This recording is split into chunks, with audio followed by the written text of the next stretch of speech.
कई जवान पूरे देश की रक्षा शहीद होकर करते हैं, तो कई सीमा पर लड़कर। लेकिन नक्सलवादियों के चलते 23 जवानों को खोने के बाद भी आखिर कितने जवानों को अपनी जानें समर्पित करनी पड़ी। वहीं एक दुखद खबर छत्तीसगढ़ से सामने आई है, जहां पर जवानों के कैंप पर नक्सलवादियों द्वारा हमला करने से 3 जवान शहीद हो गए और वहीं 14 जवानों के घायल होने की खबर सामने आई है। घायल जवानों को अस्पताल में भर्ती कराया गया है। देखिए ये पूरी रिपोर्ट।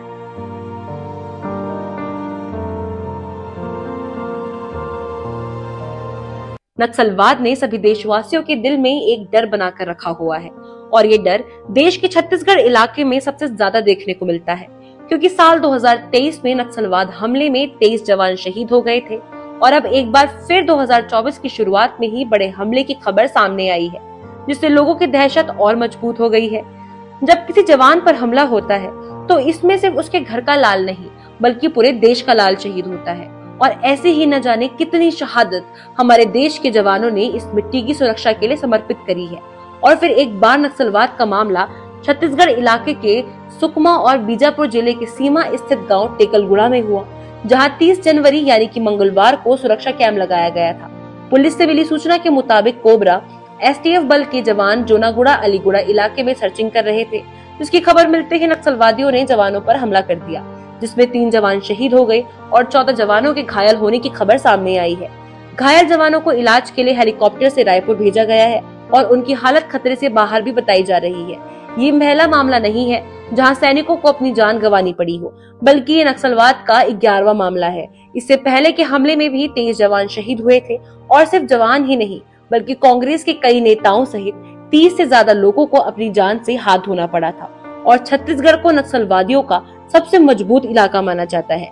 वहीं बस्तर आईजी सुंदरराज का कहना है कि बस्तर क्षेत्र के नक्सल प्रभावित इलाका में नक्सल विरोधी अभियान साथ साथ क्षेत्र की जनता को मूलभूत सुविधा से उन्हें लाभान्वित करने के लिए लगातार विगत दिनों में नवीन सुरक्षा कैंप स्थापित किए गए थे। इस सिलसिला में आज जिला सुकमा एवं बीजापुर के सीमावर्ती टेकलगुड़म इलाका में नवीन कैंप स्थापित की जा रही थे। कैंप स्थापना के लिए हमारा आउटर कॉर्डन में सुरक्षा बल तैनात थे। इस दौरान माओवादी को पेट्रोल नंबर 1 एमसीआरसी यानी फॉर्मेशन का माओवादी द्वारा जो हमारा आउटर कॉर्डन में जो लगा हुआ कोबरा और एसटीएफ पीआरजी सीआरपीएफ के बल के साथ उनकी मुठभेड़ हुई। मुठभेड़ में हमारे जवान द्वारा काफी मुंह तोड़ जवाब दिए गए थे। उसमें संभवतः माओवादी को कम से कम 6 कैडेट मारा जाने का हमारे पास अभी विजुअल्स प्राप्त हुई है। साथ साथ इस घटना के दौरान हमारा जो 3 जवान है उनमें से 2 कोबरा 201 बटालियन का और एक सीआरपीएफ 150 वाहिनी का 3 जवानों का शहादत हुई है। उन्होंने काफी बहादुरी से इस मुठभेड़ में लड़ाई लड़ा, लेकिन दुर्भाग्यवश तीनों घायल हुआ और घायल के पश्चात उन्होंने स्पॉट में उनका शहादत भी हो गए थे।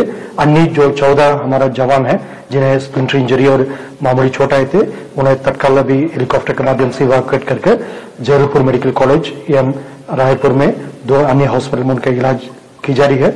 सभी जवान अभी खतरा से बाहर हैं, उनका इलाज अभी लगातार जारी, उनका कंडीशन स्टेबल बताई जा रहा है और आसपास इलाके में अभी लगातार एडिशनल रीइंफोर्समेंट पार्टी के साथ कार्रवाई की जा रही है।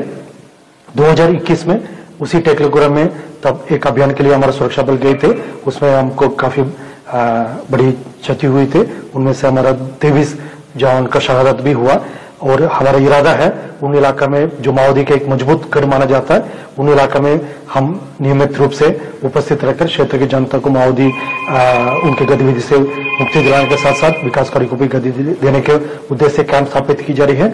आज का एक घटना के बावजूद हमारा इरादा मजबूत है, हम पीछे नहीं हटेंगे, वो कैंप यथावत स्थापित रहेगा और आने वाले समय और मजबूती से माओवादी के खिलाफ लड़ाई लड़ने के लिए ये कैंप एक महत्वपूर्ण भूमिका निभाएगा। तीनों शहीद जवान को हम नमन करते हैं, उन्होंने काफी बहादुरी से इस लड़ाई लड़ा है। जनता के हित में जो हमारा सभी कैंप स्थापित की जा रही है उसमें हमारा पूर्व में भी काफी नुकसान हुआ, लेकिन आज जो घटनाक्रम हुआ उसमें हमारा सभी जवान ने काफी बहादुरी से लड़ाई लड़ा है और हम उनके ऊपर गर्व है। उन तीनों जवानों की शहादत को हम नमन करते हुए उनकी बलिदान को व्यर्थ नहीं होने देगा, उनकी बलिदान को सम्मान करने के उद्देश्य से ये कैंप और मजबूती से स्थापित रहेगा और आने वाले समय में और मजबूती से हम आगे कार्रवाई करेंगे। सर, आज के पर्सपेक्टिव में अगर देखा जाए तो नहीं, देखिए जैसा जिस इलाके में हम अभी आगे प्रवेश कर रहा है, जैसा माओवादी का एक मजबूत गढ़ जो माना जाता है और इसके पूर्व में भी जैसा मिनपा में भी वर्ष 2020 में घटना हुआ है, उसके बाद फिर हम मिनपा में भी कैंप स्थापित करके आज की डेट में मिनपा में एक सामान्य वातावरण निर्मित करने के लिए हम काफी हद तक आगे बढ़ गए थे। और जैसे माओवादी का टेकलगुरम हो यानी जो भी उनके स्ट्रांग इलाका है उनमें हमारा इरादा मतलब उसको उनकी कब्जे में नहीं रहने देगा, उसमें बड़े हमको काफी मजबूती से लड़ाई लड़ना पड़ेगा। उसी तैयारी के साथ ही गई, लेकिन लड़ाई में हमारे जवान का भी बहुत दूर से लड़ने के बावजूद भी शहादत हुआ, क्योंकि क्षेत्र ऐसी है उनकी काफी मजबूत घर माना जाता है माओवादी का। हम की पूरा तैयारी के साथ गए थे, लेकिन उसके बाद इस बार शहादत होने के बावजूद भी हम पीछे नहीं हटाए। अभी भी हमारा वरिष्ठ अधिकारी से लेकर सभी जवान मोर्चा में तैनात होकर अभी लड़ाई को लड़ रहा है और आने वाले समय और हमारा जो मोर्चाबंदी और मजबूत होगा और इस इलाके से हम पीछे नहीं हटेगा, क्षेत्र की जनता के सहयोग से और आगे मजबूती से जाएगा।